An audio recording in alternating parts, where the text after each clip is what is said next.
Alright, so today I'm working on my temperature sensors. I've had these gauges in my cluster for oil temperature and transmission temperature since high school, and I'm finally getting the stuff to actually make them work.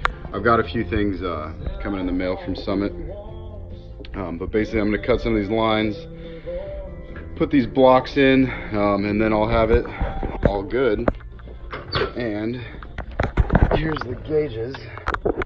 That one there is trans, and that one there is oil temp, and I just haven't ever hooked those up. So now I have this stuff. I can't run these sensors in the engine or trans. There's no spot for them, so they got to go in these blocks. So more to follow when I get the rest of the parts. Update on the gauges, or the temperature sensor for transmission and oil. Hooked these lines up, been running them a couple weeks, no leaks at all.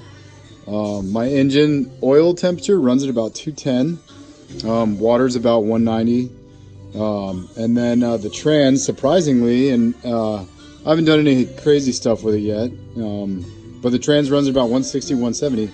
I figured it would run hotter, but maybe if I'm pulling a hill or doing burnouts or going through the gears, it'll go up more. So we'll see. Pretty easy to cut the lines. I got all the fittings. They're all AN fittings. I think Russell fittings. Reroute all the lines. You know, it looks clean. It's all solid. Everything's good. So I'm liking it. It's nice to have full instrumentation on my dash for the first time in, I don't know, about 17 years. So, you know, I'm enjoying it. It's finally, every gauge in my damn dash finally works.